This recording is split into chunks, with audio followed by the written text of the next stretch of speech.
Hey! Foxhole Infantry Guide time. So you're new to Foxhole, and you're looking for an updated guide on how to be an infantry god, or at least not completely suck at the front line.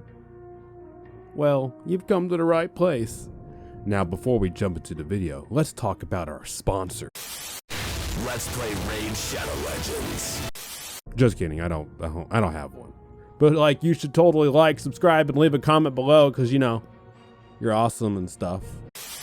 The basics to infantry. Step 1, spawn into the home region. And here you have two options. If you know where you plan on fighting, go to that region.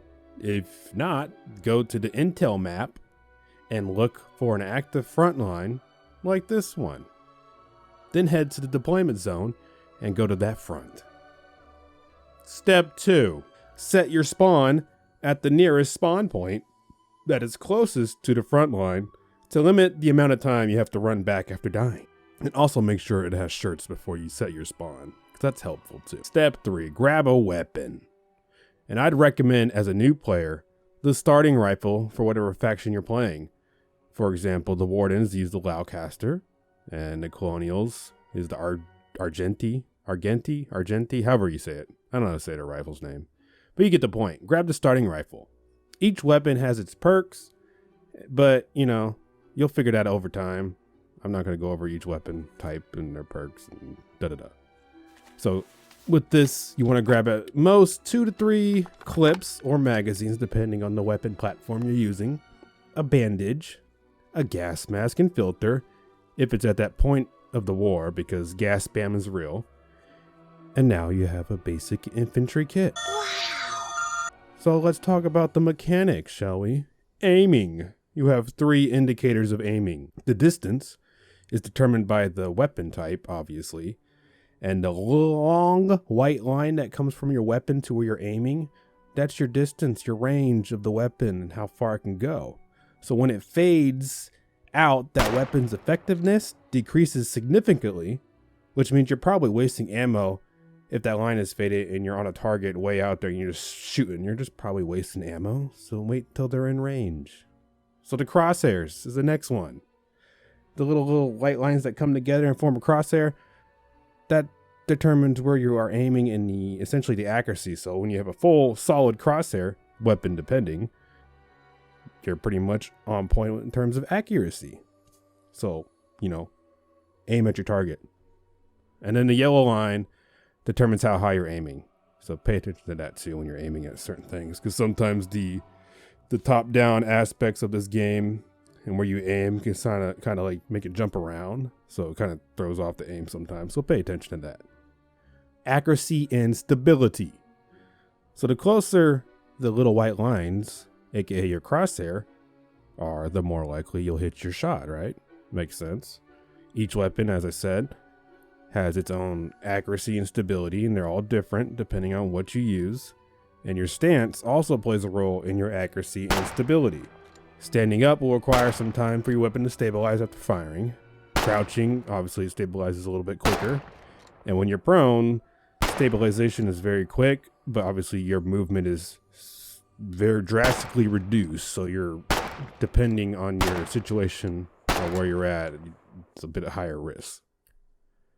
Now, cover is also an important role in Foxhole. So there's a little shield icon when you're behind cover that'll pop up. And if it's full, that means you have full cover and you're in a good spot. And this also helps with your weapon stabilization. So if you're behind the sandbags or in a trench, your weapon will stabilize a lot quicker. So full shield gives you full cover and weapon stability is quick. So use cover, it's good for you. Now, visibility is kind of another form of cover or concealment in Foxhole. Bushes will make your character invisible to enemy visibility. For example, firing a weapon from a bush will not reveal your character, but if you move, then the concealment that you had in that bush will be no longer good, because now you're moving, the enemy can see you. But shooting from the bush will not make you visible to the enemy unless you start moving. Granted, they can see where the rounds are coming from, so they still might spray into that bush. which is another good point that, you know, concealment is not cover. So if you get shot in the bush, you're going to get shot in the bush. It's not hard cover. You're going to get hit. Now, there are some more topics I could cover for infantry, but like, I'll probably save those for another video guide if, you know, this is a thing. I feel like these are the key basics you need to know as infantry, in my opinion. And I want to try to keep these tutorials as short as possible. But some other helpful tips as a new infantryman, frontliner, whatever you want to call it. Look for guidance from experienced players. Ask questions. If you don't know how a weapon system works, ask. Foxhole veterans love to help, most of them. Rotate your camera view. It's very helpful. So if you don't know what your camera view key is, figure that out. Change it around. Some people have different hotkeys, but you always want to have your camera view, you know, where you need to aim, essentially. I don't know how to explain it, but use your camera view. Rotate it. Hit scan exists, so aim where you tend to shoot, weapon depending. Elevation matters, so be Obi-Wan and have the high ground. It's over, Anakin! I have the high ground! If you can, because your chances of hitting the target will be a lot easier versus them hitting you from the lower ground. And shadow dancing is an art form. Shadow dancers are infantry veterans for the most part. Learn the art of shadow dancing. It's helpful until they nerf it. So if you enjoyed this tutorial guide, want more Foxhole tutorials from me, let me know below. Besides that, thanks for watching, and I'll see you on the front. Fucking like and subscribe.